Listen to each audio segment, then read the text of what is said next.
రవి గెలుపు మాత్రం నల్లేరు మీద నడకలా కనిపిస్తుంది.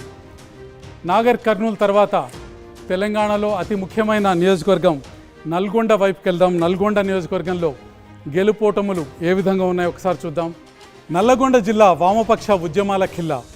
2019లో కాంగ్రెస్ అభ్యర్థి ఉత్తమ్ కుమార్ రెడ్డి ఇక్కడి నుంచి విజయం సాధించారు. బీఆర్ఎస్ అభ్యర్థి వేమిరెడ్డి నరసింహారెడ్డి రెండో స్థానంలో నిలిచారు. ప్రస్తుతం కాంగ్రెస్ నుంచి కుందూరు రఘువీర్ రెడ్డి, బీజేపీ నుంచి శానంపూడి సైదిరెడ్డి, బీఆర్ఎస్ నుంచి కంచర్ల కృష్ణారెడ్డి బరిలో ఉన్నారు. కాంగ్రెస్ కుందూరు రఘువీర్ రెడ్డి జానారెడ్డి రాజకీయ వారసుడు, తొలిసారిగా ఎంపీగా పోటీ చేస్తున్నారు. బీజేపీ శానంపూడి సైదిరెడ్డి మాజీ ఎమ్మెల్యే, చాలా కాలం బీఆర్ఎస్లో కొనసాగి ఇటీవలే బీజేపీలో చేరారు. బీఆర్ఎస్ కంచర్ల కృష్ణారెడ్డి బీఆర్ఎస్లో చాలా కాలంగా ఉన్నారు, తొలిసారి ఎంపీగా పోటీ చేస్తున్నారు. కాంగ్రెస్ విజయం నల్లగొండ నియోజకవర్గంలో తప్పనిసరిగా కనిపిస్తుంది.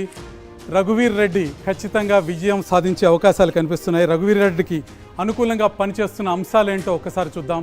నల్గొండలో కాంగ్రెస్కు ట్రెడిషనల్ ఓట్ బ్యాంక్ ఎక్కువ ఉంది. వామపక్షాలు కూడా కాంగ్రెస్కి మద్దతు పలకటం కాంగ్రెస్కి ఉపకరించే అంశం. ఇక జానారెడ్డి లెగసీ ప్లస్ పాయింట్గా మారింది.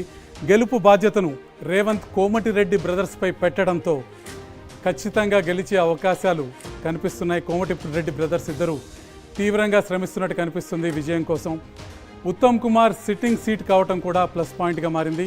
బీఆర్ఎస్ ఒక్క సూర్యాపేటలో మాత్రమే ప్రభావం చూపిన గెలవటానికి సరిపోయే ఓట్లు రావు కాబట్టి బీఆర్ఎస్ వెనుకబడే అవకాశం చాలా స్పష్టంగా కనిపిస్తుంది.